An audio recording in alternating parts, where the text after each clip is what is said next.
मुरारजी भाई देसाई इस हिंदुस्तान के वज़ीर आज़म थे। सोमनाथ का मंदिर चलाते थे। तो देखा कि सोमनाथ यहाँ है, मस्जिद वहाँ, सोमनाथ का मंदिर यहाँ है, मस्जिद वहाँ है। मंदिर तो आबाद है, मस्जिद वीरान है। मुसलमानों से खिताब किया, ओ मुसलमानों, ये सेकुलर मुल्क है, यहाँ मंदिर होगा तो मस्जिद भी होगी, मुसलमान होगा तो हिंदू भी होगा। मैं हाथ जोड़ करके आप लोगों से कहता हूँ, एक मौज़िन दे दो, एक इमाम दे दो। मैं नहीं चाहता कि मंदिर तो आबाद हो और अल्लाह का घर वीरान हो जाए। आखिरी मिसाल पर ख़त्म कर रहा हूँ। बाबरी मस्जिद टूट गई, सवाल हुआ अदालत में कि यहाँ पर मंदिर था, साबित हुआ मंदिर नहीं था। राम पैदा हुए, साबित नहीं हुआ। मस्जिद थी तो हाँ थी, इसको तोड़ दिया गया, हाँ तोड़ दिया गया, साबित हो गया। अक्षय ब्रह्मचारी कहते हैं हिंदुओं से, हिंदू भाई मुझे ये बताओ इंसाफ से, तुमने कहा कि वो राम मंदिर है, राम किस हस्ती का नाम है? उस हस्ती का नाम है जिन्होंने अपने भाई के लिए राट पाट छोड़ दिया। अगर तुम राम मंदिर का ऐलान करते हो तो क्या अपने छोटे भाई मुसलमान के लिए उसकी मस्जिद नहीं छोड़ सकते? राम के नाम पर सियासत करने वाले, राम का मजाक उड़ाने वाले। काम क्रोध और लोभ का मारा जगत न आया रास, जब जब राम ने सितम लिया तब तब पाया बनवास। काम क्रोध और लोभ का मारा जगत न आया रास, जब जब राम ने सितम लिया तब तब पाया बनवास। छोड़ के अपने महल दो महले जंगल जंगल फिरना, औरों के सुख चैन के खातिर हर संकट में घिरना है। यही राम के लेख की रेखा आ गया अब विश्वास, जब जब राम ने सितम लिया तब तब पाया बनवास। दो तीन मिसाल आपके सामने आएगी, जलसा आपका ख़त्म हो जाएगा। सुनने के लिए तैयार है? दोनों हाथ से जोश के साथ उठाइए। आप देखेंगे मुसलमान के घर में जब कौवा बोलता है पूरब की तरफ, बस 5 मिनट में ख़त्म हो रहा है, पूरब की तरफ अगर पूरब की छत में बोलता है तो हमारी माँ बहन मुसलमान होकर के क्या कहती हैं कि इधर से दामाद आ रहा।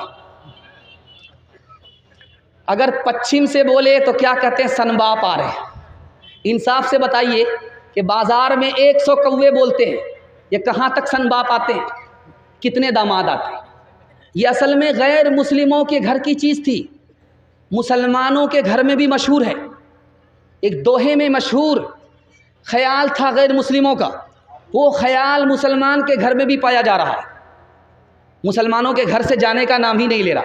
इस्लाम पुराना हो गया लेकिन ये ख्याल नया है, दिखाने के लिए जा रहा हूँ। कागा आए मुंडेर पर भेजे कौन संदेश, कागा आए मुंडेर पर भेजे कौन संदेश। भैया के संग इस बरस, भैया के संग इस बरस भाभी गई विदेश, भाभी गई विदेश। दूसरी बात, हमारा मोटरसाइकिल जवान बहुत रफ्तार के साथ चला रहा था, कुत्ता ने रास्ता पास किया, कोई मसला नहीं।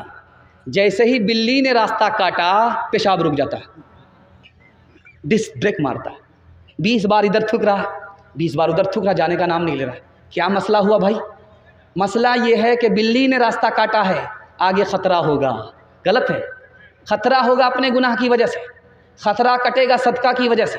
कसूर अपना है, इल्ज़ाम किस पर डाल रहा है? बिल्ली पर डाल रहा है। यही ख्याल गैर मुस्लिमों का भी है।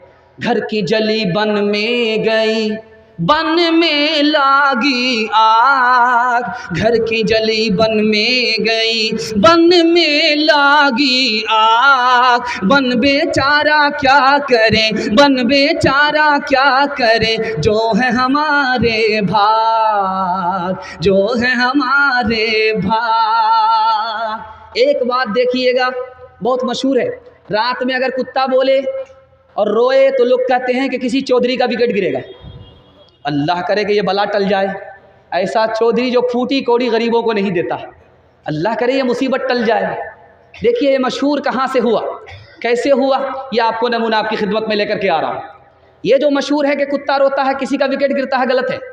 कुत्ता बला को देख लेता है अपनी आँख से, रो करके इंसान को खबरदार करता है, वो बला उतरेगी तो घुन के साथ, गेहूं के साथ घुन मैं भी पीसा जाऊंगा, इसलिए ख़बरदार करता है। बाकी ये बात गलत है। बादशाह कुर्सी पर बैठ करके बयान कर रहा था और एक सवाल पूछा कि मेरे सवाल का जवाब दो, मेरी हथेली में बाल क्यों नहीं है? तो वज़ीर खड़ा हुआ, कहा हुजूर 1 मिनट में जवाब देता हूँ। आपकी हथेली में इसलिए बाल नहीं कि आपका देते देते घिस गया है। कहा बेवकूफ़ मत बनाओ, मैं उल्लू का पट्टा नहीं हूँ। तुम्हारी हथेली में बाल क्यों नहीं? कहा हुजूर आपका देते देते घिस गया, मेरा लेते लेते घिस गया है। कहा मैं इतना भी उल्लू नहीं हूँ, इतना सारा जलसा सुनने वाला मजमा, इनकी हथेली में भी बाल नहीं। कहा हुजूर आप हमको ही देते हैं और लेता मैं ही हूँ, आपका देते देते घिस गया, मेरा लेते लेते घिस गया, इन लोगों का मारे अफसोस के हाथ मलते मलते घिस गया है। 8 गाँव के चौधरी 12 गाँव के राव, 8 गाँव के चौधरी 12 गाँव के राव, अपने काम ना हो तो, अपने काम ना हो तो ऐसी तैसी में जाओ, ऐसी तैसी में जाओ। एक दोहे पर पैगाम आपका ख़त्म हो रहा। आप भी सोचेंगे ख़त्म करते करते हम लोगों का जनाजा ही उठा दें। बस आखिरी अमीर खुसरू की पहली है, अमीर खुसरू का दोहा है, उस पर ख़त्म कर रहा हूँ। ये मुझे पेश करने का मकसद ये था कि मुसलमान जिस तरह उर्दू को पसंद करते हैं उसी तरह हिंदी को भी पसंद करते हैं। इसकी वजह यह है कि अमीर खुसरू मुसलमान होकर के हिंदी शायर हैं। दुआ कीजिए अल्लाह उनकी कब्र को नूर से भर दे। जा रहे थे 4 लड़की कुआं से पानी निकाल ली। अमीर खुसरू को प्यास लगी तो कहने लगे कि बेटी पानी पिला दो। तो लड़कियों ने कहा आपको फ्री में पानी नहीं पिलाएंगे, अब शायर आदमी है, शेर पढ़िए। तो अमीर खुसरू ने कहा कि फरमाइश बताओ। तो एक लड़की ने कहा मुझे खीर खाना पसंद है, खीर पर मिश्रा कर दीजिए। दूसरी लड़की ने कहा कि मेरी माँ चरखा चलाती है, कपड़ा बुनती है, चरखा पर मिश्रा कर दीजिए। तीसरी लड़की ने कहा कि मेरे घर में कुत्ता है, रात भर जागता है, घर की हिफाजत करता है, कुत्ते पर मिश्रा कर दीजिए। चौथी लड़की ने कहा कि मेरा बाप मुहर्रम में ऐसा ढोल बजा जाता है कि वो ढोल ही पचक जाता है, ढोल पर मिश्रा कर दीजिए। चारों लड़की की फरमाइश को अमीर खुसरू ने 2 मिसरे में पेश किया। खीर पकाई जतन से चरखा दिया जलाए, खीर पकाई जतन से चरखा दिया जलाए, आया कुत्ता खा गया, आया कुत्ता खा गया, बैठ के ढोल बजा ला पानी पिला। इंसान की औलाद है इंसान बनेगा, मालिक ने हर इंसान को इंसान बनाया, हमने उसे हैवान और शैतान बनाया। कुदरत ने तो बख्शी थी हमें एक ही धरती, हमने कहीं भारत कहीं ईरान बनाया। जो तोड़ दे हर बंद वो तूफान बनेगा, इंसान की औलाद है इंसान बनेगा।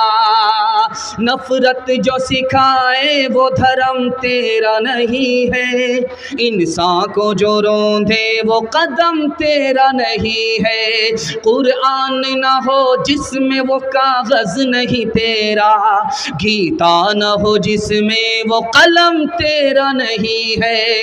तू अमन का और सुलह का अरमान बनेगा, इंसान की औलाद है इंसान बनेगा। आपको वादा देना है, मैं गारंटी लेकर के जाता हूँ आपके घर में कभी आफत नहीं आएगी। आफत 3 वजह से आती है। गुनाह करेंगे आफत आएगी, हराम कमाएंगे आफत आएगी, गलत माहौल में रहेंगे आफत आएगी। आप तीनों से तौबा कर लीजिए, मैं गारंटी लेता हूँ आपके घर में आफत नहीं आएगी। इंशाअल्लाह गुनाह नहीं करेंगे, गलत नहीं कमाएंगे, गलत माहौल में नहीं जाएंगे। मोहम्मद बिन कासिम ने हिंदुस्तान को फ़तह किया, सिंध को फ़तह किया। सरकारी ख़जाने में 3% रुपया रखा, मस्जिद के लिए नहीं मंदिर के लिए, किससे नया मंदिर बनाओ। मुसलमान बादशाह मंदिर के लिए 100 में 3 रुपये दे रहा है, सरकारी ख़जाने से दे रहा है। नया मंदिर बनाओ और पुराने मंदिर की मरम्मत करो। इसी हिंदुस्तान का बादशाह गुजरा, बाबर, अपने बेटे को बुला करके नसीहत किया, अगर हिंदुओं से दोस्ती चाहते हो तो मंदिर की तरफ आंख उठा करके मत देखना, तोड़ने की बात तो दूर की है, आंख उठा करके भी मत देखना। अगर तुम मंदिर की तरफ गलत नज़र उठाओगे तो तुम्हारी दोस्ती ख़त्म हो जाएगी। तीसरी मिसाल आपके सामने रखने के लिए जा रहा हूँ। मंदिर का मतलब ये होता था 100 एकड़ ज़मीन की मालिक जगह।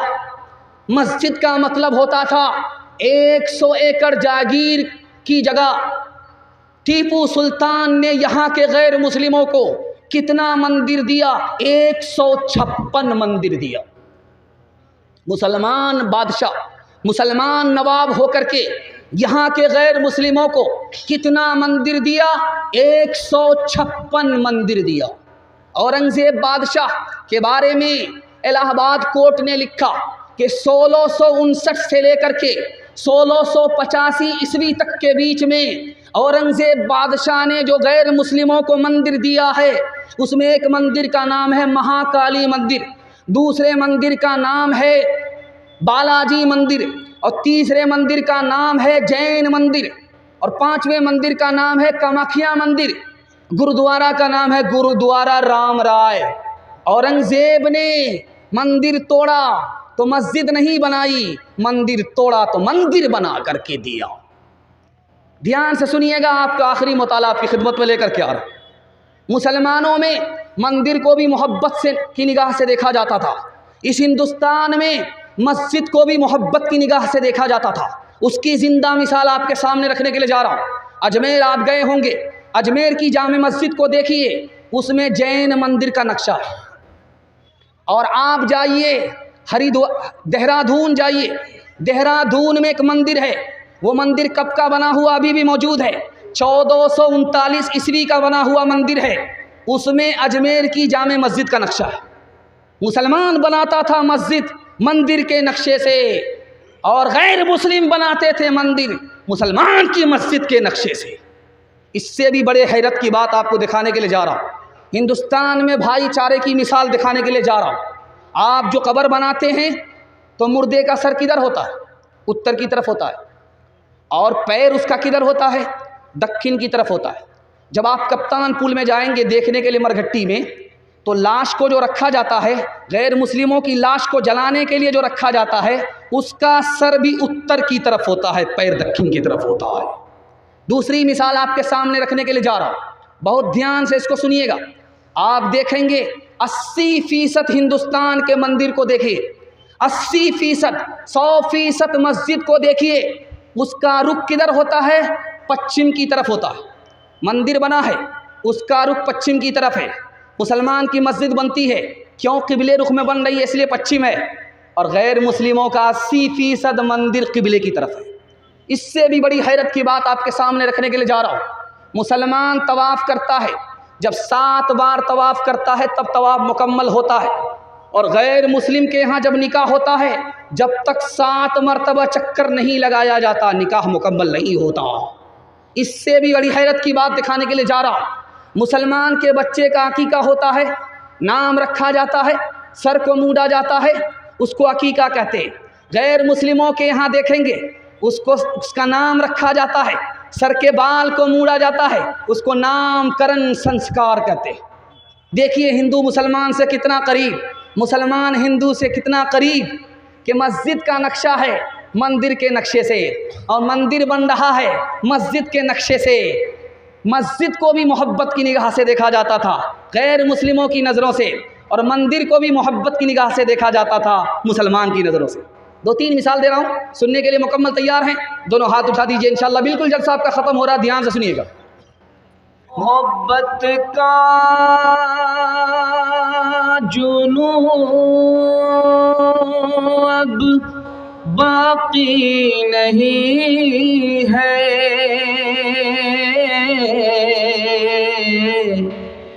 वो दिल वो आरज़ू बाकी नहीं है, बाकी नहीं है।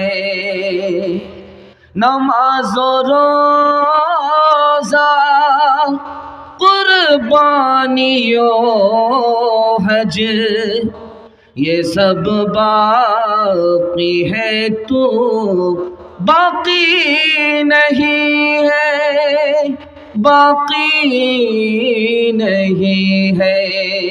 अपने आमाल बदते जिल्लत मिली, हमको दुनिया से कोई शिकायत नहीं। अपने आमाल बदते जिल्लत मिली, तेरी रहमत के साए में सब जीते हैं। कौन है जिस पे तेरी इनायत नहीं। मेरे अल्लाह ईमान सलामत रहे, मेरे अल्लाह ईमान सलामत रहे। मेरे दिल में कोई और हसरत नहीं। अपने आमाल बदते जिल्लत मिली। बहुत देर तक बहुत हौसले से जवान मजमा मेरे सामने इस तरह चमक रहा है जैसे लग रहा है कि अभी जलसा शुरू हो रहा है। अल्लाह आपके हौसले को सलामत रखे। सुनने के लिए यहाँ से वहाँ तक थोड़ी देर का जलसा आप तैयार हैं तो दोनों हाथ उठा करके वादा कीजिए इंशाअल्लाह सुनेंगे। बबूल बोएंगे, आम काटेंगे, हाथ उठा दीजिए इंशाअल्लाह। खैर, कहाँ हैं आप? पिंडाल के नीचे हैं या ससुराल में हैं, ये पता हो जाएगा सवालों से। 3 सवाल से मेरा पैगाम शुरू हो रहा है। ये दुनिया हमारी छोटी है या बड़ी है, इसके हवाले से सवाल आ रहा है और नमूना आपकी खिदमत में आ रहा है। पहला सवाल है, इस दुनिया में ज़बान कितनी बोली जाती है और ज़मीन कितनी है? ये मेरा पहला सवाल है। ज़बान कितनी है, ज़मीन कितनी है, ये मेरा पहला सवाल है। दूसरा सवाल है, इस दुनिया में मखलूक कितनी है, मुल्क कितना है, ये मेरा दूसरा सवाल है। तीसरा सवाल है, इंसानों की तादाद आदम से लेकर के क़यामत तक कितनी तादाद होगी, थोड़ी या ज़्यादा, वो तादाद क्या होगी, किस उम्मत की कितनी होगी, ये मेरा तीसरा सवाल है। आखिरी सवाल है, खुदा के 3 एहसान हैं, उन एहसान को अगर याद रखेंगे तो अल्लाह अच्छा इंसान बना देगा, अच्छा मुसलमान बना देगा। इंशाअल्लाह सुनेंगे, अमल के जज्बे से सुनेंगे। हाथ उठा करके वादा कीजिए इंशाअल्लाह। जोश के साथ आपका हाथ उठा है और मुझे उम्मीद हो गई कि थोड़ी देर हमारा आप साथ ज़रूर देंगे। मैंने पहला सवाल किया कि पूरी दुनिया में ज़बान कितनी है। 3064 ज़बानें बोली जाती हैं। अल्लाह की कुदरत है कि ज़बान पूरी दुनिया में 3064 ज़बान बोली जाती है। और ये ज़मीन जिस पर दुनिया आबाद है, इसकी कितनी तादाद है? 13 करोड़ मुरब्बा मील ज़मीन है। इसके बाद दुनिया ख़त्म है, दुनिया है ही नहीं। ये पूरी कायनात, पूरा सरमाया 3 करोड़ मुरब्बा मील ज़मीन पर ख़त्म हो जाता है। आखिरत से छोटी दुनिया तो हो सकती है, बड़ी नहीं हो सकती। तीसरी मिसाल, तीसरा सवाल था आपसे कि दुनिया में मुल्क कितने हैं, मखलूक कितनी हैं। 1000 मखलूक दुनिया में है, दरिया में 600 और दरिया से बाहर 400 और मुल्क अखबार फैसल ने लिखा 232 मुल्क दुनिया में है। और तीसरा सवाल था कि दुनिया की तादाद कितनी होगी। आदम से लेकर के क़यामत तक जो लोग अल्लाह के दरबार में सब बांध करके जमा होंगे, 120 सफ़ में पूरी दुनिया के लोग ख़त्म हो जाएंगे। दुनिया के लोग जो आदम से लेकर के क़यामत तक आएंगे 120 सफ़ में ख़त्म हो जाएंगे। और अल्लाह का शुक्र है कि उम्मत किनकी बड़ी होगी, हमारे नबी की बड़ी होगी। 80 सफ़ों में हमारे नबी की उम्मत होगी। 3 एहसान को हमेशा याद रखिएगा। तकिया पर जब आपका सर आए कि अल्लाह ने आपको इंसान बनाया, अगर वो बंदर बना देता तो आप क्या बिगाड़ लेते। अल्लाह ने आपको इस्लाम की दौलत दी, मुसलमान बनाया। आपका कोई एहसान अल्लाह पर नहीं था, अल्लाह ने फ्री में आपको इस्लाम अता किया, मुसलमान बनाया। तीसरा एहसान कि आखिरी नबी की उम्मत में अल्लाह ने हमें पैदा फरमाया। इंशाअल्लाह अल्लाह को हर हाल में याद रखेंगे। हाथ उठा करके वादा कीजिए। आज आज़ान सुनेंगे, कल नमाज पढ़ेंगे, हाथ उठा दीजिए इंशाअल्लाह। खैर, आपका कन्या के भी मामू, दूल्हा के भी मामू, हर सवाल पर आप हाथ उठाते जा रहे, दिमाग को टटोल रहा हूँ। आबे रवां के अंदर मछली बनाई तूने, आबे रवां के अंदर, आबे रवां के अंदर मछली बनाई तूने, मछली के तैरने को आबे रवां बनाया। तारीफ उस खुदा की सूरज से हमने पाई, गर्मी भी रोशनी भी, क्या खूब चश्मा तूने ए मेहरबान बनाया।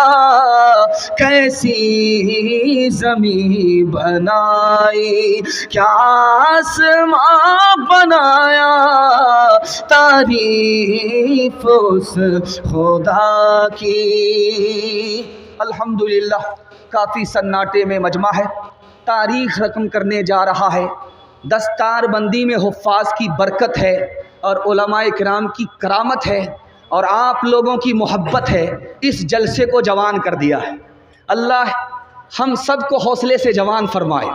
हाथ उठा कर के वादा कीजिए, बिस्मिल्लाह, खाता खुल रहा है, पैगाम को अमल के कान से सुनेंगे। हाथ उठा कर के वादा कीजिए इंशाअल्लाह। पहला पैगाम आ रहा है, इमाम का कितना बड़ा रुतबा होता है कि इमाम के वास्ते से हमारी नमाज अल्लाह तक पहुँचती है। उस इमाम की नाकदरी का हाल ये है कि मस्जिद तो है, इमाम नहीं है। मस्जिद तो है लेकिन तनख्वाह उधार है। डॉक्टर को फीस नगद है लेकिन तनख्वाह उधार है। इमाम तो है लेकिन उसको इमाम का मकाम नहीं मिलता। गुलाम से बदतर है, रिक्शा वाला भी उस पर हुकूमत करता है। दूसरी बात आपके सामने रखने के लिए जा रहा हूँ, रसूलुल्लाह का एहसान कितना बड़ा कि हमारे रसूल के सदक़े में हमें कुरान मिला, इस्लाम मिला। लेकिन आपको सुनकर के हैरत होगी, सुपर पावर मुल्क है तुर्की, उस तुर्की की मस्जिद का हाल दिखाने के लिए जा रहा हूँ। नबी का उम्मती नबी का कितना बड़ा तमाशा कर रहा है, ये दिखाने के लिए जा रहा हूँ। तुर्की की मस्जिद का मिंबर है, उस पर दाढ़ी रखी हुई होती है, उस पर पगड़ी रखी हुई होती है, उस पर जुब्बा रखा हुआ होता है, कोट पतलून में आने वाला इमाम, और बिल्कुल सफाचट फुटबॉल का मैदान है, चेहरे पर दाढ़ी नहीं है, वो उस पगड़ी को लगाता है, जुब्बा पहनता है, वो मसनूई दाढ़ी जो मिंबरे रसूल पर रखी हुई होती है उसको लगा करके नमाज पढ़ाता है। नबी का उम्मती नबी का तमाशा किया, अल्लाह ने पूरी दुनिया में इसका तमाशा कर दिया। तीसरी बात को याद रखिए, खुदा ने हमें पैदा किया, वो हमें पाल रहा है, हर सांस खुदा का एहसान है। उस खुदा के साथ हमारा सलूक देखिए। रमज़ान का महीना, मुसलमान के बच्चे तरबूज खा रहे। पूछा गया कि भाई तुम तरबूज क्यों खाते हो? कहा मैं स्कूल में पढ़ता हूँ, मदरसे से मुझे कोई वास्ता नहीं, मैं जनवरी फरवरी तो जानता हूँ, रमज़ान नहीं जानता। तीसरी मिसाल आपके सामने आ रही है, मस्जिद में दादा आए नमाज पढ़ने के लिए, पोता दरवाजे पर खड़ा है। इमाम साहब जब नमाज पढ़ा करके निकले तो देखा कि दादा तो अंदर है लेकिन पोता बाहर है। पूछा कि भाई तुम नमाज क्यों नहीं पढ़ते? कहा मैं स्कूल में हूँ, मदरसे से मुझे कोई वास्ता नहीं, मुझे तो खुदा के बारे ही में शक है, मैं किसके लिए नमाज पढ़ूँ। तीसरी बात आप याद रखिए, कुरान का कितना बड़ा एहसान कि कुरान ही के सदक़े में हमें खुदा मिला, कुरान ही के सदक़े में हमें रसूल मिले, कुरान ही के सदक़े में हमें आखिरत मिली। लेकिन कुरान के साथ हमारा सलूक क्या है? महीनों गुजर जाता है, साल गुजर जाता है, अखबार रोज़ पढ़ेंगे, मोबाइल रोज़ देखेंगे, और जिसका देखना इबादत, जिसका पढ़ना इबादत, साल हा साल खोलने की फुर्सत नहीं है। कुरान को छोड़ने के नतीजे में हम ज़िल्लत की पस्ती में चले गए, कुरान को पकड़ने के नतीजे में लोग इज्जत की चोटी पर पहुंच गए। ध्यान से सुनिएगा, मदरसे का कितना एहसान है हमारे ऊपर। 4 एहसान। पहला एहसान, अगर ये मदरसा नहीं होता इस्लाम की हिफाजत नहीं होती, अगर ये मदरसा नहीं होता हम इंसान नहीं, इंसान से भी बदतर होते। अगर ये मदरसा नहीं होता तो निकाह की दौलत हमें नसीब नहीं होती। अगर ये मदरसा नहीं होता हमारे बच्चे को फ्री में तालीम नहीं मिलती। मैं आपके सामने बयान कर रहा हूँ, आप मेरे बयान को सुन लें। आप पूछेंगे तुमने पढ़ाई कहाँ किया, मैं कहूँगा मदरसे में। आप कहेंगे कितना पैसा तुम्हारे बाप ने खर्च किया, मैं कहूँगा कुछ भी नहीं, कौम का पैसा था, मदरसे का एहसान था, फ्री में तालीम हासिल करके मैं आपको बयान सुना रहा हूँ। मदरसे के 4 एहसान और मदरसे पर सितम देखिए। मिल्लत का क्या सितम है कि 4 बच्चे 100 में मदरसा पढ़ने के लिए आ रहे हैं। 100 में सिर्फ 4 बच्चे मदरसे की तालीम हासिल कर रहे हैं। उलमा की कुर्बानी देखिए। 1857 में 2 लाख मुसलमानों को मारा गया, 52,000 उलमा को फांसी दी गई। आज आलिमों के साथ सितम क्या है कि अगर वो खानका में हैं तो क्या कहते हैं कि दुनिया से कोई इनको मतलब ही नहीं। अगर वो मदरसे में हैं तो कहते हैं कि ये तो तनख्वाह पर काम कर रहे हैं, दीन का काम कहाँ से हो रहा। अगर वो सियासत में हैं तो रात दिन चाय के होटल में आलिमों की गीबत करते हैं, आलिमों को ताना मारते हैं, आलिमों पर इल्ज़ाम रखते हैं। याद रखिए, अगर आप मदरसे के पीछे पड़ गए, मदरसे के आलिमों के पीछे पड़ गए, मदरसे की तालीम के पीछे पड़ गए तो आपको क्या नुकसान होगा। आपके ख़ानदान से अल्लाह इल्म को निकाल देगा। एक मिसाल पर पैगाम ख़त्म कर रहा हूँ, सुनने के लिए मुकम्मल तैयार है? दोनों हाथ उठा दीजिए इंशाअल्लाह। कौम का बच्चा मुर्दे पर कुरान पढ़ेगा, अपना बच्चा सिर्फ स्कूल में पढ़ेगा। हाथ उठा दीजिए इंशाअल्लाह, बिल्कुल सही जा रहा है। ये देखिए, ध्यान से सुनिएगा। कासिम नानोतवी रहमतुल्लाह अलैह, सवाल पूछा गया, पंडित जी दयानंद जी उन्होंने सवाल किया बतौर मजाक, जब हिंदुस्तान से हवा मदीना जाती है तो ठंडी होती है, जब मदीना से हवा हिंदुस्तान आती है तो गर्म हो जाती है।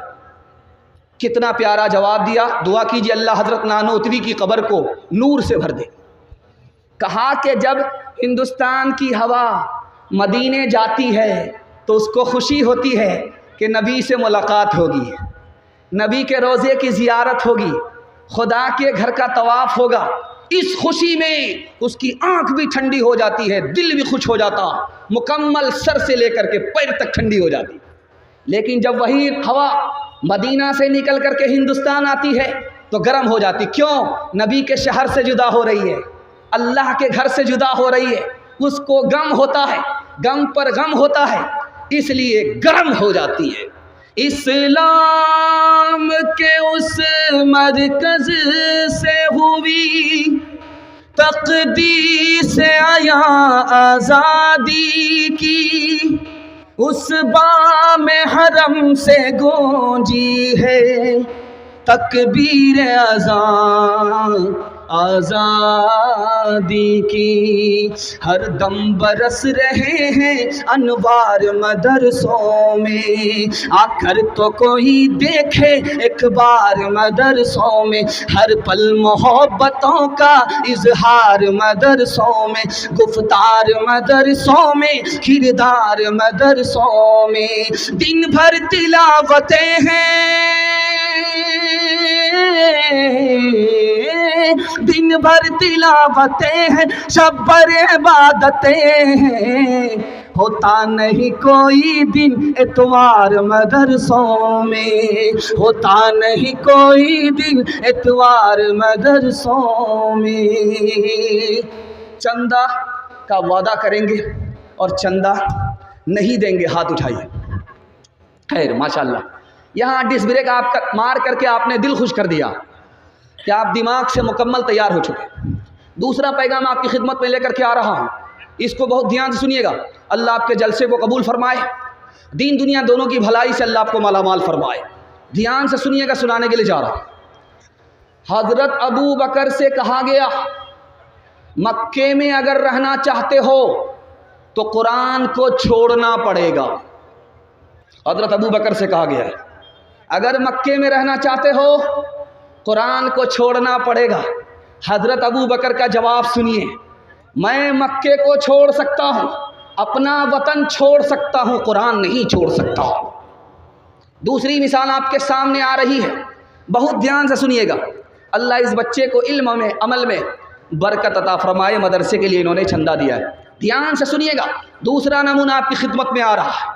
मुसलमान लड़का ईसाई लड़की पर आशिक हो गया, माँ बाप ने कहा कि इस शर्त पर तुम्हारा निकाह होगा, तुम्हें कुरान को छोड़ना पड़ेगा। कुरान को उसने जैसे ही छोड़ा, ख़ानदान छूट गया, ईमान से हाथ धो बैठा, कुरान को छोड़ा, सब कुछ से महरूम हो गया। तीसरी मिसाल आपके सामने रखने के लिए जा रहा हूँ। अल्लाह के रसूल की मजलिस है, हज़रत उस्मान खड़े हुए, सारे लोगों के कान खड़े हुए। हज़रत उस्मान क्यों खड़े हुए? अल्लाह के रसूल ने पूछा, ए उस्मान क्यों खड़े हुए? कहा या रसूल अल्लाह, अपनी 3 चीज़ें बताने के लिए खड़ा हुआ हूँ कि मुझे 3 चीज़ें बहुत पसंद हैं। कहा उस्मान बताओ। सुभान अल्लाह। कहा मुझे पहली चीज़ ये पसंद है, मैं भूखे को खाना खिलाता हूँ। कहा सुभान अल्लाह। नंगे को कपड़ा पहनाता हूँ। कहा सुभान अल्लाह। कहा कुरान की तिलावत करता हूँ, मेरा दिल मुअत्तर हो जाता है, कुरान की तिलावत मुझे पसंद है। कहा सुभान अल्लाह। अब जानते हैं उस्मान कुरान को पकड़ने की वजह से कितने बड़े मालदार हुए, आपको सुन करके हैरत होगी। 35,000 दिरहम में मुसलमानों के लिए कुआं खरीद करके देने वाला कोई और नहीं था, उस्मान ही था। 4,000 दीनार में मुसलमानों के लिए कुआं खरीद करके देने वाला कोई और नहीं था, हज़रत उस्मान ही थे। दूसरी रिवायत, अल्लाह के रसूल सल्लल्लाहु अलैहि वसल्लम को हज़रत उस्मान ने अपने घर में बुलाया और कदम को गिन रहे, जाने में अलग और वापिस होने में अलग। अल्लाह के रसूल ने पूछा, उस्मान मेरे चलते हुए मेरे कदम को क्यों गिनते हो? कहा या रसूल अल्लाह, आप नबी हो, आपकी इज्जत में हर कदम के बदले उस्मान एक एक गुलाम आज़ाद करना चाहता है। जंग के लिए हज़रत उस्मान ने कितनी दौलत दी? 300 ऊँट दिया। अल्लाह के रसूल की गोद में 100 अशरफी दे करके हज़रत उस्मान के लिए अल्लाह के रसूल ने फरमाया, ऐ मेरे परवरदिगार, जिस तरह उस्मान ने मुझे खुश कर दिया, तू भी उससे खुश हो जा। आप समझते हैं कि मेरा बेटा हाफिज़े कुरान होगा, गरीब होगा, कहाँ से कमाएगा? मैं आपसे गारंटी लेकर के जाता हूँ, आप सिर्फ कुरान की मोहब्बत में अपने बच्चे को कुरान की तालीम दिलाइए, अल्लाह उस्मान का नमूना पैदा फरमाएगा। तो 3 मिसाल आपके सामने रखने के लिए जा रहा हूँ। मुसलमान मास्टर है, बच्चा 2 साल से मदरसे में स्कूल में नहीं आ रहा है। बाप को बुलाया, तुम्हारा बच्चा 2 साल से स्कूल में नहीं आ रहा है।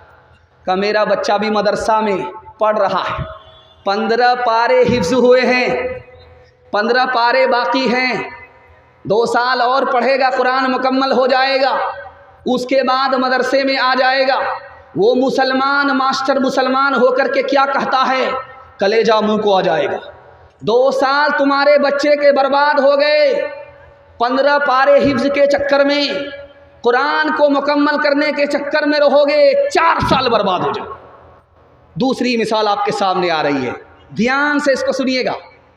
आपके ख़ानदान में कोई बच्चा अगर खड़ा हो जाए कुरान पढ़ने के लिए, आपको ताना नहीं मारना है, बहुत भारी नुकसान उठाना होगा।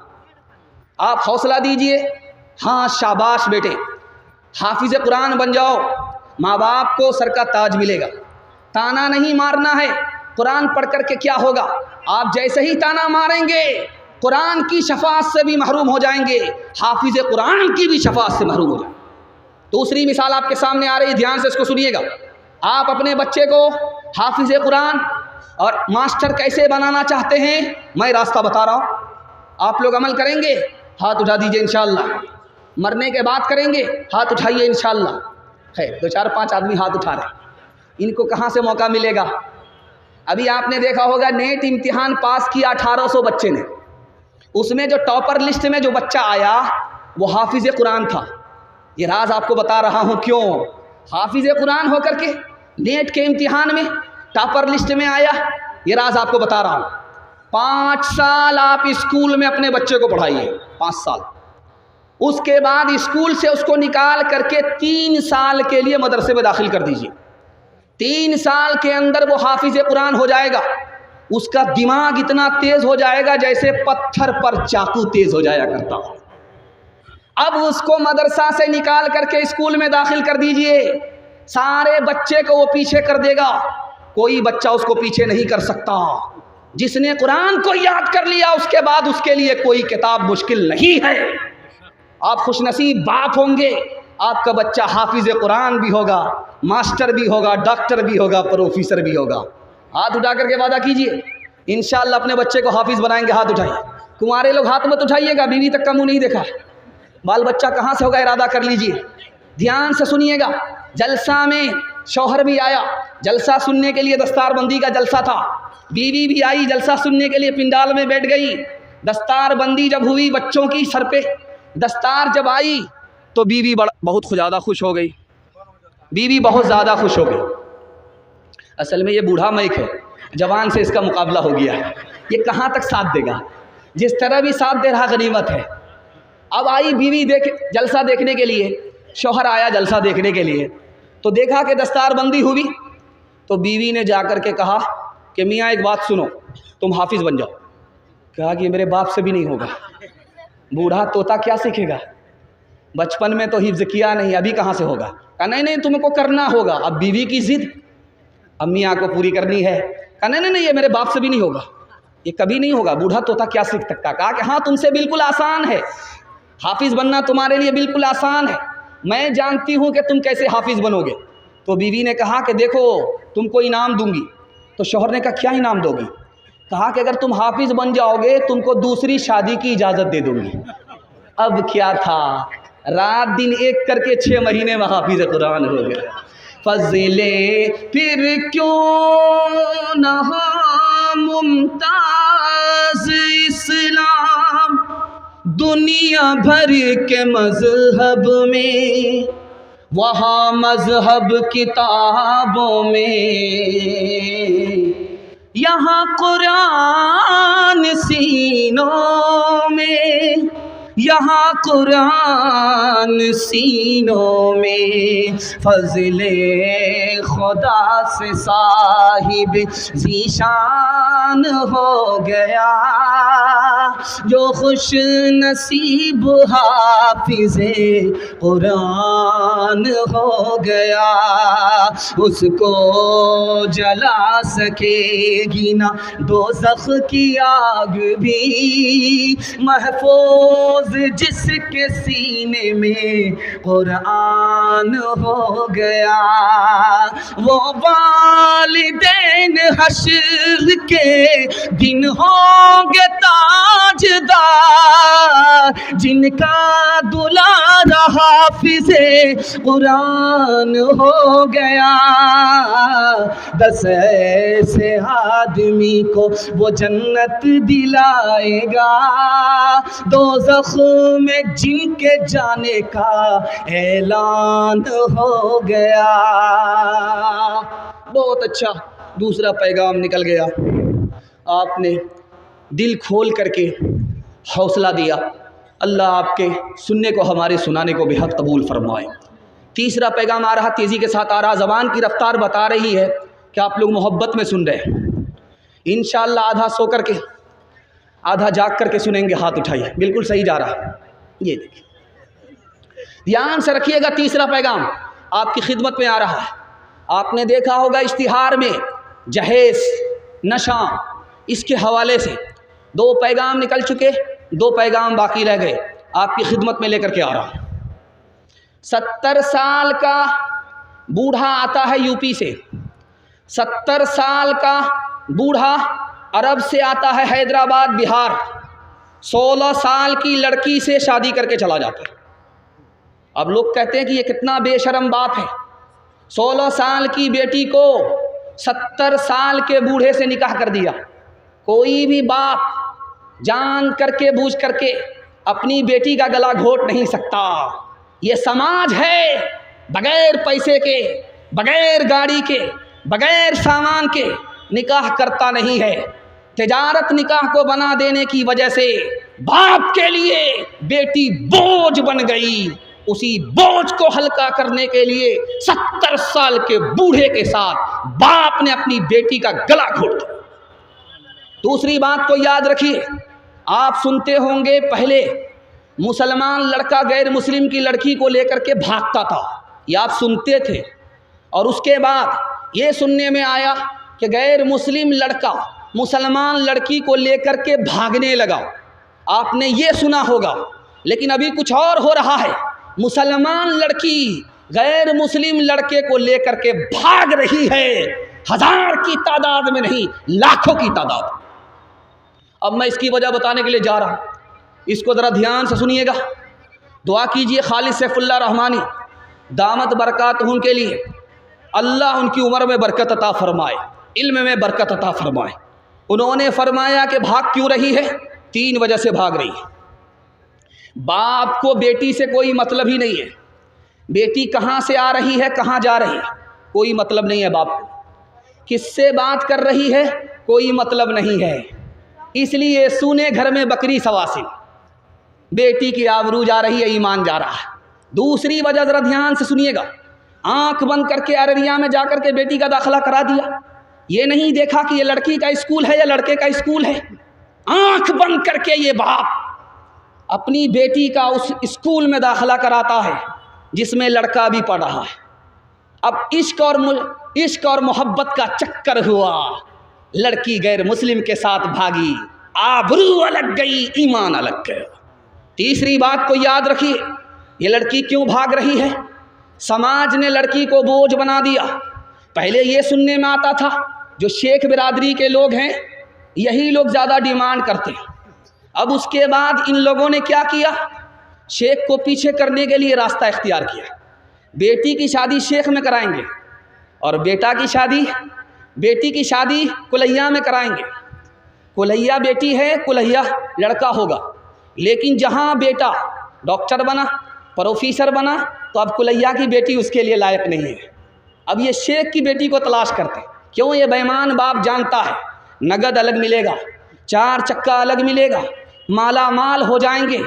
इस निकाह को तिजारत बनाने के नतीजे में लाखों लड़की गैर मुस्लिम के साथ भाग रही है। जिम्मेदार ये पूरा समाज है। तीसरी बात को याद रखिए, आप कान खोल करके इसको सुनिए। इसी हिंदुस्तान में लड़कियों को साल में कितनी बड़ी तादाद में मारा जाता है? 10 लाख की तादाद इस हिंदुस्तान में लड़कियों को मारा जा रहा है। यही वजह है कि लड़की घट रही है, लड़का बढ़ रहा है। और दूसरी मुल्क में देखिए, जर्मनी में 50 लाख औरत मर्द से ज़्यादा है, बरतानिया में 40 लाख औरत मर्द से ज़्यादा है, अमेरिका में 78 लाख औरत मर्द से ज़्यादा है, रूस में 70 लाख औरत मर्द से ज़्यादा है, पाकिस्तान में 1 करोड़ औरत मर्द से ज़्यादा है, और हिंदुस्तान में औरत कम है, मर्द ज़्यादा है। अगर ये औरत ख़त्म हो जाएगी तो कन्या बेटी के लिए कहाँ से लाओगे? आज जानते हैं क्यों मारा जा रहा है? बेटा आने दो, बरकत आ रही है। 1 दर्जन आ गया, ई कदर आ कदर, ई कदर आ कदर, ई कदर आ कदर, आने दो आने दो आने, बरकत आ रही है। जैसे ही एक बेटी आई, अब मना रहा, अल्लाह अल्लाह, बेटा दे दो बेटा दे दो। दूसरी बेटी आ गई, तब बाप से, माँ से ज़्यादा बाप परेशान है कि पिछले साल माँ ने पैदा किया, इस साल यही बाप पैदा करेगा। मामला क्या है? नीयत ख़राब है। बेटा आ रहा है, माल आएगा, बेटी आ रही है, माल जाएगा। मालदार रहेंगे, गरीब हो जाएंगे। बेटी पैदा हो रही है, बेटी की वजह से गरीब है, अमीर नहीं हो सकेंगे। नीयत में फतूर है। जानते हैं 10 लाख लड़कियों को मारा जा रहा, नसबंदी कराई जा रही है, ऑपरेशन कराया जा रहा। हम दो, हमारे दो, अगला बच्चा अभी नहीं, एक के बाद कभी नहीं, कम संतान सुखी किसान। मसला क्या है?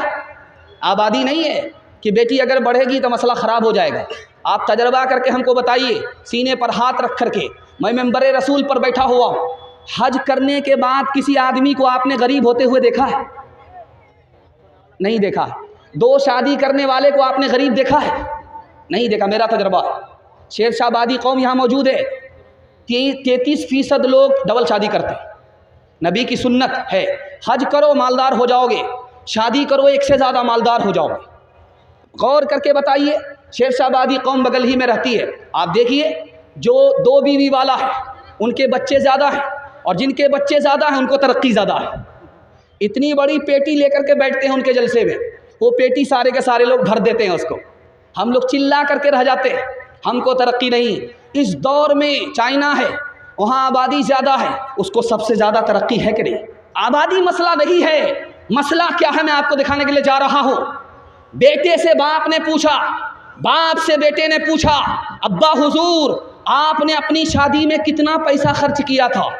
कहा बेटा शादी के लिए कर्ज लिया था और मैं बूढ़ा हो चुका हूँ, कर्ज अदा कर रहा हूँ, अभी तक अदा नहीं हुआ है। ध्यान से सुनिएगा, ये गुटखा में जवान हमारा कितना पैसा थूकता है। 12 अरब रुपया सिंध के जवानों ने गुटखा में थूक दिया। दारू में कितना पैसा बहाया? 400 बिलियन डॉलर हमारे जवानों ने दारू में बहा दिया।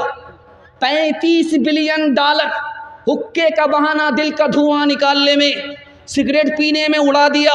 हम अपने चाल से गरीब हैं, अल्लाह ने हमें गरीब नहीं बनाया। ध्यान से सुनिएगा एक मिसाल। लड़का शादी से पहले लड़की को फ़ोन करता है, तुम्हारा बाप गाड़ी दे सकेगा? कहाँ दे देगा? कहा तुम्हारे बाप की औकात नहीं है कि हमको गाड़ी दे दे। तो लड़की ने तन करके कहा कि मेरे बाप की तो औकात है प्लेन देने की, तुम्हारे बाप की औकात है एयरपोर्ट बनाने की। हलवाई की दुकान पर नाना जी का फातिहा। ओ दुनिया वालों छोड़ दो आदत जहेज की, अच्छी नहीं ये रीत रिवायत जहेज की। सबसे बड़ा जहेज है ऐ दोस्तों दुल्हन, फिर इसके बाद कुछ नहीं कीमत जहेज की। कहनों के उठते गरीबों रो बेटी, सामान मांगे 6-2-5 पेटी। कहनों के उठते गरीबों रो बेटी, सामान मांगे 6-2-5 पेटी। घोड़ा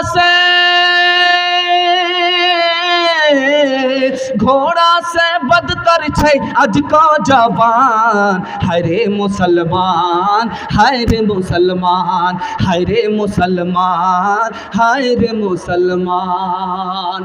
बेटी की शादी फ्री में करेंगे, हाथ उठाइए इंशाल्लाह। बिल्कुल सही जा रहा है। बेटा की शादी फ्री में नहीं करेंगे, हाथ उठाइए इंशाल्लाह। ये देखिए कितने बेईमान नजर आ रहे हैं। ध्यान से सुनिएगा। चौथा नमूना आपकी खिदमत में लेकर के आ रहा हूँ, इसको बहुत ध्यान से सुनिएगा। चौथा पैगाम आपकी खिदमत में आ रहा है, तेज़ी से निकल जाएगा। अल्लाह हमारे सुनाने को, आपके सुनने को बेहद कबूल फरमाए। ध्यान से सुनिएगा। नशा के हवाले से पैगाम आ रहा है। हमारा जवान हाथ उठा करके वादा करे, मैं जो पैगाम दे रहा हूँ आप कबूल करके दिखाइए। मैं गारंटी लेकर के जा रहा हूँ जलसे में, 1 साल में आपको 10 साल के बराबर अल्लाह तरक्की देगा। जवान लोग हाथ उठा करके वादा कीजिए, इंशाअल्लाह कबूल करेंगे। बूढ़े लोग गलती से हाथ मत उठाइएगा, आप लोग दोबारा जवान होने वाले नहीं।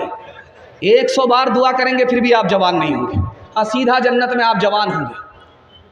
रुस्तम ने मुसलमानों के बारे में अपने कासिद से पूछा, मुसलमान को तरक्की क्यों हो रही है? हज़रत उमर ने 10 साल के अंदर 22,51,000 मुरब्बा मील ज़मीन को फतह किया। मुसलमान फतह करते जा रहे हैं, तरक्की क्यों? तो जवाब दिया कासिद ने कि मुसलमान दारू नहीं पीता इसलिए ज़मीन फतह कर रहा है, तरक्की हो रही है। मुसलमान ज़िना नहीं करता इसलिए तरक्की हो रही है। रात में वो तहज्जुद पढ़ता है, दिन में घोड़े की पीठ पर वो शहसवार है। उसका ज़मीन पर चलते हुए आसमान से रिश्ता है, वो तुमको शिकस्त देगा, तुम उसको शिकस्त नहीं दे सकते। दूसरी मिसाल, इसी हिंदुस्तान का एक बादशाह गुजरा है, उसका नाम था बाबर। वो इब्राहिम लोधी के ख़ानदान से हुकूमत छीनने के लिए आया था, हमला किया, नाकाम हुआ। उसने पूछा कि मैं नाकाम क्यों हो गया? मेरे पास फ़ौज ज़्यादा थी, ताकत ज़्यादा थी, मैं नाकाम क्यों हुआ? का 2 वजह से नाकाम हुए। तुम दारू पीते हो, पियक्कड़ बुज़दिल होता है, बहादुर नहीं होता है। तुम बहादुर नहीं थे, दारू पीने की वजह से बुज़दिल हो गए, तुमने पीठ दिखाया, तुम मैदान हार गए, मैदान जीत नहीं पाए। उसने इरादा किया, मैं आज के बाद तौबा करता हूँ कि दारू को मुंह से नहीं लगाऊंगा। उसने चूंटी को देखा दरख्त पर चढ़ते हुए, 50 मरतबा चढ़ती है गिरती है, चढ़ती है गिरती है, लेकिन हिम्मत नहीं हारती। उसके बाद चढ़ गई, उसको हौसला हो गया। उसने दारू से तौबा किया और हिम्मत के साथ हमला किया, ख़ानदान में हुकूमत लेकर के आया, सैकड़ों साल उसके ख़ानदान में हुकूमत बाकी रह गई। तीसरी मिसाल आपके सामने रखने के लिए जा रहा हूँ। आपने हज्जाज बिन यूसुफ का नाम सुना है। वो कत्ल को पसंद करता था, खून बहाने को पसंद करता था, लेकिन शराब को पसंद नहीं करता था। आप भी सोचेंगे कि इतना बड़ा जालिम, इतना बड़ा कातिल, कत्ल करता उसको मज़ा आता है, लेकिन दारू को पसंद नहीं करता। तो कहा इसलिए कि दारू पीने वाला मैदान हार जाता है, वक्त से पहले बूढ़ा हो जाता है और उसकी मौत जवानी में आती है, इसलिए मुझे कत्ल करना पसंद है, दारू पीना पसंद नहीं है। चौथी बात आप याद रखिए जो मैं आपके सामने करने के लिए जा रहा हूँ। ईसाई पोप ने कहा मुसलमानों को तलवार से मारने की ज़रूरत नहीं है, तलवार से कत्ल करने की ज़रूरत नहीं है, तोप से उड़ाने की ज़रूरत नहीं है, मुसलमान खुद ब खुद तबाह हो जाएंगे। 3 काम पर मुसलमानों को लगा दो, गाने में मस्त कर दो, जिना में नापाक कर दो, शराब में डुबा दो, ये कौम खुद ब खुद तबाह हो जाएगी, तोप से मारने की ज़रूरत नहीं। 5वां नमूना आपकी खिदमत में लेकर के आ रहा हूँ, इसको बहुत ध्यान से सुनिएगा। एक जवान आया अल्लाह के रसूल की मजलिस में, कहा या रसूल अल्लाह मैं कलमा पढ़ना चाहता हूँ। कहा मुबारक हो, सुभान अल्लाह, जवान मुबारक हो, कलमा पढ़ लो। जवान कहता या रसूल अल्लाह मेरी एक शर्त है। कहा क्या शर्त है? कहा मैं जिना करता हूँ, मुझे जिना करने की आदत है, आप लाइसेंस दे दो, इजाज़त दे दो, मैं कलमा पढ़ लूँगा। साहबा के कान खड़े हो गए, कैसा बेबाक आदमी है भाई, मुसलमान भी होना चाहता है, गुनाह भी करने का लाइसेंस ले रहा है। अल्लाह के रसूल हकीम थे, हिकमत से बात किया, ओ जवान तुम कलमा पढ़ लो, मैं तुमको इजाज़त देता हूँ। जवान खुश होकर के कलमा पढ़ता है। अल्लाह के रसूल इजाज़त देते हैं कि जवान तुमने शर्त लगाई, मैं भी एक शर्त के साथ तुमको इजाज़त देता हूँ। वो ऐसी औरत से 4 औरत को छोड़ करके जिससे चाहो मुकाला करो, वो किसी की माँ ना हो, वो किसी की बेटी ना हो, वो किसी की बीवी ना हो, वो किसी की बहन ना हो। या रसूल अल्लाह इजाज़त दे रहे हो या जाल में फंसा रहे हो, इसके बाद तो कोई औरत ही नहीं बचती है। अल्लाह के रसूल ने कहा ओ जवान तेरी माँ के साथ कोई जिना करे उसको कत्ल कर दोगे, तुम्हारी बेटी के साथ कोई जिना करे उसको कीमा बना दोगे, तुम्हारी बहन और बीवी के साथ कोई मुँह काला करे उसको फांसी पर चढ़ा दोगे, लेकिन याद रखो तुम जिसके साथ मुँह काला कर रहे हो वो भी किसी की माँ है, वो भी किसी की बेटी है, वो भी किसी की बीवी है, वो भी किसी की बहन है। जवान आया, या रसूल अल्लाह मैं दारू को हराम समझता हूँ, हलक के नीचे उतार नहीं सकता, लेकिन डॉक्टर ने बताया है कि तुम्हारी बीमारी का इलाज दारू में है, इजाज़त है कि नहीं? अल्लाह के रसूल ने फरमाया कि दारू से तुम्हारी बीमारी बढ़ेगी, तुम्हारी बीमारी ख़त्म नहीं हो सकती। आखिरी मिसाल आपके सामने रखने के लिए जा रहा हूँ। हमारा जवान रात दिन सोचता है मेरे पास पैसा होगा तरक्की करेंगे, झूठ है।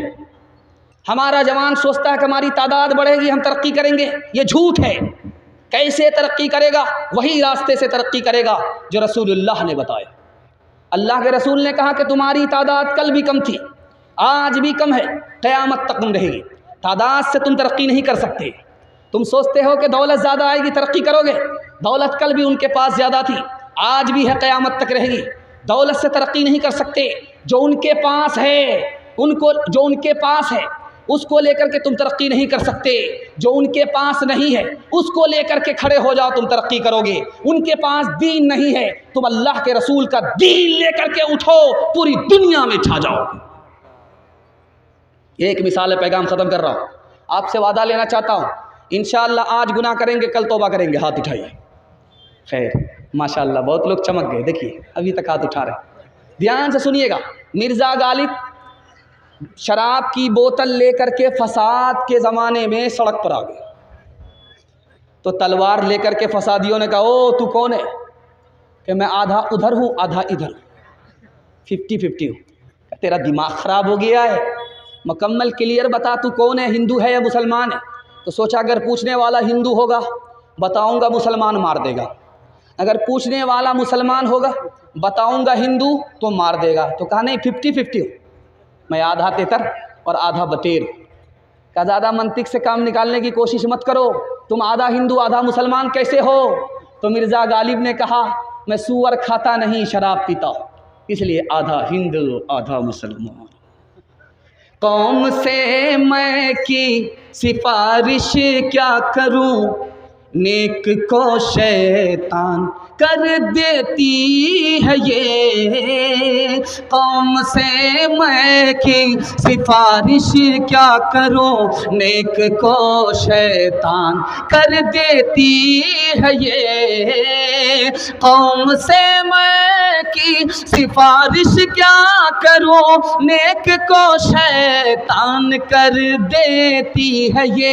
एक जौहर है फ़कत उसमें मुफीद, एक जौहर है फ़कत उसमें मुफीद, खुदकुशी आसान कर देती है ये। गिलासों में जो डूबे फिर न उभरे जिंदगानी में, हजारों बह गए इन बोतलों के बंद पानी में। न कर बर्बाद अपनी जिंदगी बोतल के दीवाने, वो काटेगा बुढ़ापे में जो बोता है जवानी में। ये दारू का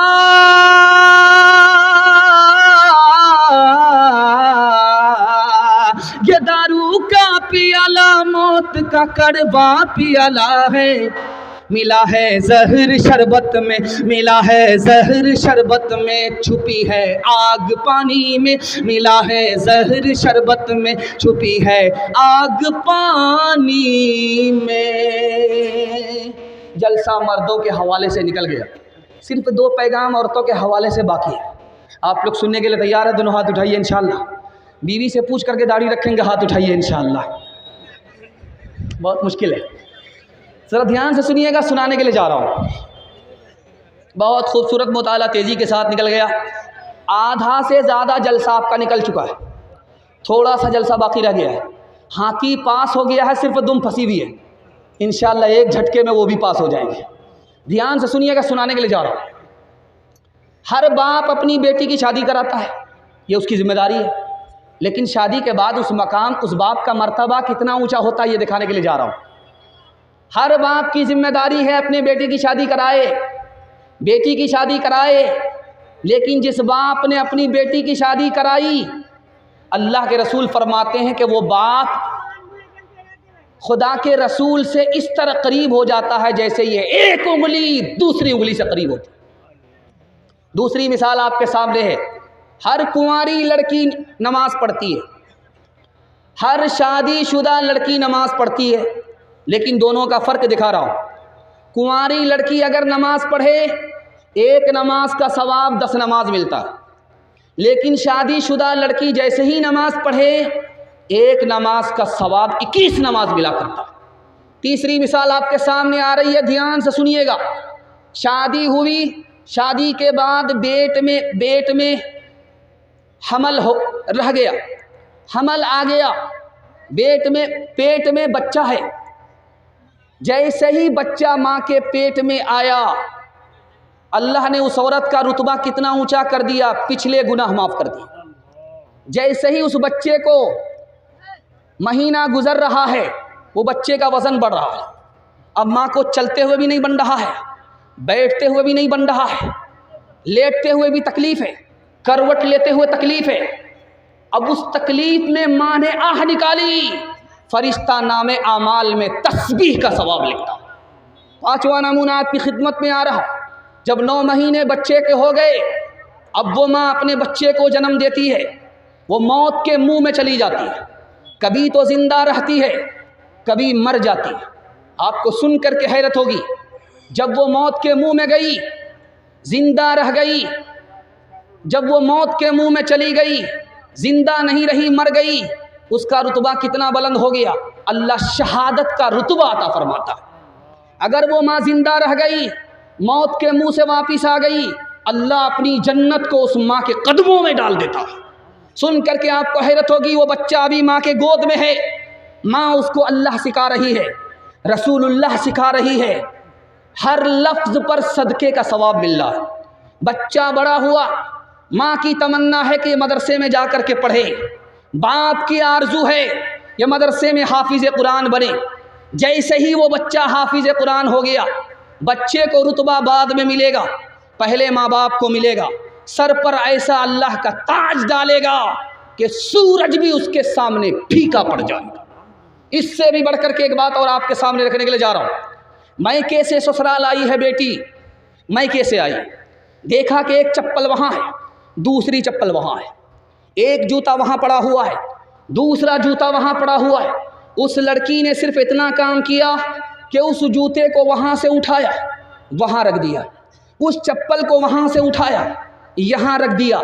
सिर्फ इस एक अमल के नतीजे में एक नेकी मिलती है, एक गुनाह माफ़ होता है, जन्नत में एक दर्जा बुलंद होता है। लेकिन इससे भी बढ़कर के हैरत आपको होगी, एक महीना गुजर गया, बेटी को माँ की याद आ रही है, एक महीना ससुराल में है, बाप की याद आ रही है।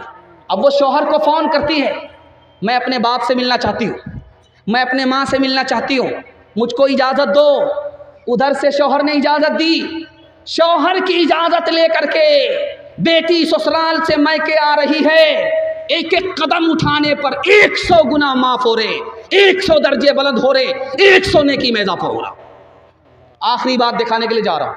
जैसे ही माँ को पता चल गया मेरी बेटी आ रही है, जैसे ही बाप को पता चल गया कि मेरी बेटी आ रही है, वो बीमार बाप कभी उठता है, कभी बैठता है, कभी दरवाजे पर आता है, बेटी को देख रहा है, फिर वापिस हो जाता है। माँ भी परेशान, बेटी नहीं आई है, बाप परेशान, बेटी नहीं आई है। जैसे ही बेटी आई, माँ के दिल की कली खिल गई। वो बूढ़ी माँ बुढ़ापे को भूल जाती है, वो बीमार बाप बीमारी को भूल जाता है। मोहब्बत की निगाह माँ बाप ने डाली, बेटी ने माँ बाप पर मोहब्बत की निगाह डाली। जानते हैं क्या होता है इनकलाब? अल्लाह हर नज़र के बदले उस बेटी को मोहब्बत की नज़र के बदले एक मकबूल हज का सवाब अता फरमाता। ध्यान से सुनिए, आपके सामने आ रहा है, मैं आपको बयान सुना रहा हूँ, कुरान सुना रहा हूँ, शेर व शायरी सुना रहा हूँ। आपको मज़ा आता होगा, नहीं आता होगा, ये अल्लाह को मालूम। लेकिन कौन से काम में ज़्यादा मज़ा आता है, ये मैं आपके सामने रखने के लिए जा रहा हूँ। अल्लाह आपके इल्म में इजाफ़ा फरमाए, मेरे मुताला को ताज़ा फरमाए। कुरान पढ़ने में भी ज़्यादा मज़ा नहीं आता, बयान सुनने में भी ज़्यादा मज़ा नहीं आता, रोज़ा रखने में तो मज़ा ही किरकिरा जाता, नमाज़ पढ़ने को तो दिल ही नहीं चाहता, नमाज भी मुश्किल, मज़ा नहीं आता। एक काम जिसमें जितना ज़्यादा मज़ा आता है किसी काम में नहीं आता, अल्लाह के घर जा कर के उसके घर के तवाफ़ करने में जितना मज़ा आता किसी काम में मज़ा नहीं आता। बेटा माँ की पीठ पर, माँ को अपनी पीठ पर लेकर के तवाफ़ कर रहा है। तो एक बूढ़े ने कहा कि बेटा ये कौन है? कहा ये मेरी माँ है। तो उस बच्चे ने कहा कि चचा जान ये बताओ, मैं 7 साल से अपनी माँ को तवाफ़ करा रहा हूँ, ये बताओ कि दूध का हक अदा हुआ कि नहीं हुआ? कहा बेटा दूध के हक अदा करने को चले हो 7 साल में, बहुत मुश्किल है। तुम्हारी माँ गरीब थी, उसके पास एक ही बिस्तर था, दूसरा बिस्तर नहीं था।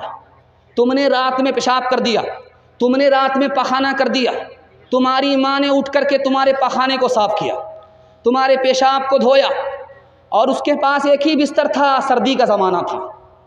उसी कच्चे बिस्तर में, गीले बिस्तर में तुम्हारी माँ सो गई, तुमको अपने पेट पर लेकर के पूरी रात गुजार दी। अभी तो उसे एक रात का हक अदा नहीं हुआ है, दूध का हक कहाँ से अदा कर सकोगे? दूसरी मिसाल, मैके आई है ससुराल से बेटी, मोहल्ले की सारी औरत घेर करके उसको बैठ गई। पूछा बेटी ससुराल कैसी थी? कहा बहुत अच्छी अल्हम्दुलिल्लाह। कहा कि शौहर कैसा था? कहा माशाअल्लाह। कहा कि ससुर कैसे थे? कहा अल्हम्दुलिल्लाह। कहा सास कैसी थी? कहा इन्ना लिल्लाह, जल्ले तू जलाल तू, इस बला को टाल तू। अल्हम्दुलिल्लाह, माशाअल्लाह। हो रहा है, ससुराल की उसने तारीफ़ की, ससुर की तारीफ़ की, शौहर की तारीफ़ की, लेकिन मुसीबत किसको कहा? सास को कहा। अब पकड़ने वाले ने पकड़ लिया। कहा बेटी एक बात बताओ, तुम जो उस घर में गई हो कौन लेकर के गई तुमको? कहा मेरी सास आई थी, मुझको पसंद किया था, अपने लड़के से निकाह करा करके ले गई थी। कहा कि सास ने अगर ये एहसान तुम्हारे ऊपर नहीं किया होता तो तुमको इतना अच्छा घर मिलता? नहीं मिलता। अब लड़की हाथ जोड़ करके खड़ी हो गई, मसला हल हो गया। रुखसती का वक्त था, सारे लोग रो रहे थे, एक आदमी हंस रहा था। आप देखेंगे जब रुखसती होती है तो पूरे घर से क़यामत बर्पा हो जाती। दादी अलग रो रही है, नानी अलग रो रही है। अब बाराती को भी देखा नहीं जाता, बारात के लोग भी रोने लगते। लेकिन एक आदमी उसमें हंस रहा था। तो छोटा बच्चा बाप से पूछता, अब्बा हुजूर सारे लोग रो रहे हैं, रुखसती का मौका है। एक आदमी हंस रहा। कहा कौन हंस रहा? कहा ये दूल्हा बाबू हंस रहे। कहा कि अच्छा ये दूल्हा बाबू हंस रहे। कहा बेटा घबराओ नहीं, अभी रुखसती का टाइम है, सारे लोग रो रहे हैं, जिंदगी भर इसी बदनसीब को रोना है, इसलिए ये हंस रहा है। ध्यान से सुनिएगा। बस में हादसा हुआ, किसी का पैर टूट गया, किसी का सर टूट गया, कुछ लोग मर गए, कुछ लोग जिंदा जख्मी रहे। एक औरत चिल्ला रही है, तूफान आसमान और ज़मीन को एक कर रही, आसमान और ज़मीन को सर पर उठा रही। कहा कि तू इतना क्यों रो रही है? कहा मेरी उंगली कट गई। कहा लोगों की गर्दन कट गई, कोई शोर नहीं, तुम्हारी उंगली कट गई, इतना शोर?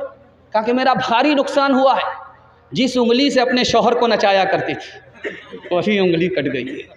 मेरी प्यारी बहन तो बनेगी दुल्हन, मेरी प्यारी बहन तो बनेगी दुल्हन, खैर बरकत सरापा तेरी ज़ात हो। घर का हर फर्द ये दे रहा है दुआ, तेरे आंगन में खुशियों की बारात हो। हसरत फातिमा की तरह उम्र भर ऐसा किरदार हो तेरा ससुराल में, सास तेरी ज़माने से कहती फिरे, सास तेरी ज़माने से कहती फिरे, कुछ नहीं चाहिए बस बहू सास हो। ऐ बहन जिंदगी में तो रहना जहाँ, घर के रखना बना कर के जन्नत नुमा। ऐ बहन जिंदगी में तू रहना जहाँ, घर को रखना बना कर के जन्नत नुमा। शुक्र करना अदा रब के एहसान का, शुक्र करना अदा रब के एहसान का, हाथ में तेरे दूल्हे का जब हाथ हो। ध्यान से सुनिएगा, तेज़ी से निकाल लाओ। औरतों के हवाले से पैगाम है, इंशाअल्लाह माँ बाप को खर्चा बीवी से पूछ करके देंगे। बिल्कुल हाथ उठाइए, सही जा रहा है। खैर 12 बज जाने के बाद हम बैठे, आप पागल है, आप हर सवाल पर हाथ उठा रहे हैं, आप फुल पागल है। पागलों का इस्तेमाल हो रहा है, ये चिकनी नहीं है, ये सीधा रांची में हम लोग पहुँचे हुए हैं। ध्यान से सुनिएगा, आखिरी मुताला आपकी खिदमत में लेकर के आ रहा। छोटा बच्चा माँ के सामने, माँ नाराज़ होकर के कहती है कि बेटा तूने मुझे नाराज़ किया, मैं तेरा दूध माफ़ नहीं करूँगी। तो बेटा तन गया, तेरा कौन सा एहसान है, तूने मुझे डब्बे का दूध पिलाया है, तेरा कौन सा एहसान। दूसरी मिसाल आपके सामने आ रही है, इसको ध्यान से सुनिएगा। बीवी आई है, जन मुरीद शौहर को नसीहत कर रही है, कान लाइए, ये लेकर के आ गया। कहा कहो क्या कहना? कहा देखिए मैं आपकी खातिर अपने घर को छोड़ करके आई हूँ, माँ बाप को छोड़ करके आई हूँ, आप मेरी खातिर अपने माँ बाप को नहीं छोड़ सकते? कहा क्यों नहीं छोड़ सकते? अपने मकान से निकाला, किराए के मकान में डाल दिया। तीसरी मिसाल आपके सामने आ रही है, बीवी गाली पर गाली बोल रही है, गोला पर गोला छोड़ रही है, चुपचाप बैठा हुआ है जोरू का गुलाम, कुछ नहीं बोल रहा। जब बर्दाश्त से बाहर हो गई तो कहता कि अफसोस कि तू मेरी बीवी है, अगर तेरी जगह मेरी माँ होती तो हड्डी पसली एक कर देता। चौथा नमूना आपकी खिदमत में आ रहा, ध्यान से इसको सुनिएगा। दस्तरखान पर सालन आया, मज़ा नहीं आ रहा, तो माँ को डांट रहा, तू बूढ़ी हो गई, तुमको सालन बनाने के लिए नहीं आता। तो माँ ने कहा मुझे क्यों डांट रहा है, तेरी बीवी ने बनाया। कहा वाह माँ, इसी वजह से तो मैं सोच रहा हूँ कि ज़िंदगी में पहली बार ऐसा मज़ा आ रहा है। तो माँ ने कहा कि एक नंबर का जोरू का गुलाम है, जा जा बेटी अज ससुवार, उजिया कर रही हो बटी हो प्यार, मत रखी हो सासू से बैर, फूकी फूकी के रखी हो पैर, रोज पढ़ी हो बेटी कुरान, रोज करी हो ताज़ा ईमान। पैदा दुनिया माहौल बेकार बेटा रहले बचपन से अब तक गंवार बेटा माए बाप रकुरता छो फटा मगर माए बाप रकुरता छो फटा मगर माए बाप रकुरता छो फटा मगर मियाँ बीवी करे छे सिंघार बेटा पैदा दुनिया माहौल बेकार बेटा मियाँ बीवी तोड़े छे मुर्गा रोटा मियाँ बीवी तोड़े छे मुर्गा रोटा मियाँ बीवी तोड़े छे मुर्गा रोटा बाएं बाप खाए छो छुच्छे अचार बेटा पैदा दुनिया माहौल बेकार बेटा। आखिरी पैगाम औरतों के हवाले से है। आप लोग मुकम्मल सुनने के लिए तैयार हैं? दोनों हाथ उठा दीजिए। इंशाअल्लाह बिल्कुल सही जा रहा है। हमारे सुनाने को, आपके सुनने को अल्लाह बेहद कबूल फरमाए। जलसा बिल्कुल निकल चुका, 5 से 7 मिनट का जलसा रुका हुआ है। हिंदू मुसलमान के हवाले से आपको सुनना है, भाईचारा के हवाले से सुनने के लिए मुकम्मल तैयार हैं? दोनों हाथ उठाइए इंशाअल्लाह। दिल मिले या ना मिले हाथ मिलाएंगे, हाथ उठाइए इंशाअल्लाह। यहाँ आकर के फंस गए, मैं आपको फंसाता रहूँगा, देखें कि आप लोग कहाँ कहाँ निकलते हैं। ध्यान से सुनिएगा, बहुत प्यारा मुताला आपकी खिदमत में लेकर के आ रहा हूँ। आप देखेंगे कि मोबाइल का ज़माना चल रहा है। लड़का माँ बाप की पसंद से शादी नहीं कर रहा है, फेसबुक की लड़की को देख करके शादी कर रहा है, व्हाट्सअप की लड़की को देख करके शादी कर रहा है। वो लड़की नहीं होती, वो एक नंबर की पाकिट मार होती, वो उसी लड़के को फंसाती है जो मालदार होता है। शादी के बहाने से उसको फंसा लेती है, ज़मीन की मालिक हो जाती, मकान की मालिक हो जाती, बच्चे पर कब्जा कर लेती है। उसके बाद ज़ोर से लात मारती है, ये धोबी का गधा न घर का रहता है न गाट कर। अब व्हाट्सअप की लड़की से मोहब्बत करके शादी किया, फेसबुक की लड़की से मोहब्बत करके शादी किया, मोहब्बत की शादी महीना 2 महीना में ख़त्म हो गई। ये राज आपको बता रहा हूँ, क्यों ख़त्म हुई ये राज आपको बता रहा हूँ। आबे हयात नाम का रिसाला है, उस रिसाले में मौलाना गज़नवी साहब रहमतुल्लाह अलैह ने लिखा, ये शादी मोहब्बत की शादी ख़त्म क्यों होती है जबकि लड़का ने भी अपनी पसंद से शादी किया, लड़की ने भी अपनी पसंद से शादी किया है, फिर ये शादी बाकी क्यों नहीं रही, ख़त्म क्यों हो गई? ये राज बताया। लड़का फिल्मबाज था, लड़की 1 नंबर की फिल्मबाज थी। दोनों ने इस ख्याल से शादी किया था कि लड़का फिल्मी हीरो होगा, लड़की फिल्मी हीरोइन आई होगी। दोनों जोश में थे, होश में नहीं थे। जब शादी के बाद होश आया तब लड़की को समझ में आया कि 1 नंबर का उल्लू का पट्टा है। अब लड़का को समझ में आया ये तो 1 नंबर की उल्लू की पट्टी है। झगड़ा हुआ, रगड़ा हुआ, रिश्ता ही ख़त्म हो गया।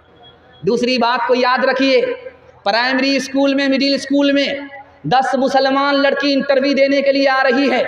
उससे पूछा गया कि ये बताओ कि तस्बीह में 100 दाने क्यों होते हैं, तस्बीह में 100 दाने गिनती के क्यों होते? तो वो राज साफ़ है, तस्बीह फ़ातिमी के हवाले से होता है कि सुभान अल्लाह को 33 मरतबा, अल्हम्दुलिल्लाह को 33 मरतबा, अल्लाह अकबर को 34 मरतबा पढ़ना होता है। वो इस तरह से गिनती 100 हो जाती है। उसको बताना था, जवाब किसी ने नहीं दिया। दूसरा सवाल हुआ, हुजूर की नानी का नाम, दादी का नाम बताओ, किसी ने नहीं जवाब दिया। तीसरा सवाल हुआ, मुसलमानों के 5 मुल्क बताओ, किसी ने नहीं बताया। चौथा सवाल हुआ, ये बताओ कि इस्लाम के 5 रुकन क्या हैं, इसका भी जवाब किसी ने नहीं दिया। एक जवाब सब लड़की ने लिखा कि फिल्मी हीरो का नाम लिखो, 3 फिल्मी हीरोइन का नाम, 3 फिल्मी हीरो का नाम, सब ने तसल्ली बख्श जवाब दिया। दूसरी मिसाल आ रही है, ध्यान से इसको सुनिएगा, ध्यान से इसको सुनना। डांस चल रहा था डीजे का, तो एक आदमी बोलता, वाह रे लड़की क्या डांस किया। एक आदमी बोलता है, वो लड़की नहीं है वो लड़का है। कहा मैडम भूल हो गई, कहा मैं मैडम नहीं हूँ, उसी लड़के का बाप। तीसरी मिसाल आपके सामने आ रही है, डीजे का डांस चल रहा था, एक लड़की मिसरा पढ़ रही थी, खुदा जाने के किस्मत में हमारी क्या लिखा होगा, खुदा जाने के किस्मत में हमारी क्या लिखा होगा।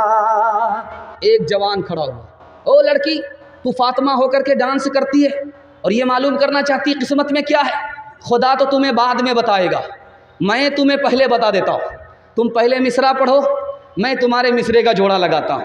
खुदा जाने के किस्मत में हमारी क्या लिखा होगा। उसने आकर के जोड़ा लगाया, गले में तोक लानत का, गले में तोक लानत का, सवारी को गधा होगा। गले में तोक लानत का, सवारी को गधा होगा।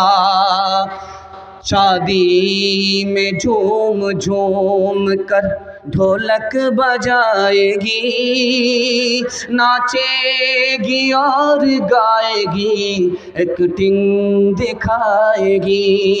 शादी में झूम झूम कर ढोलक बजाएगी, नाचेगी और गाएगी, एक्टिंग दिखाएगी। ज़िक्रे खुदा रसूल से कोई फुर्सत नहीं रही, भी फातिमा सी अब कोई औरत नहीं रही। किरदार बद पे खुद ही गुस्से में आएगी, शौहर दिखाए डंडा तो ये झाड़ू दिखाएगी। किरदार बद पे खुद ही ये गुस्से में आएगी, शौहर दिखाए डंडा तो ये झाड़ू दिखाएगी। कासिर इसीलिए तो कोई बरकत नहीं रही, भी फातिमा सी अब कोई औरत नहीं रही।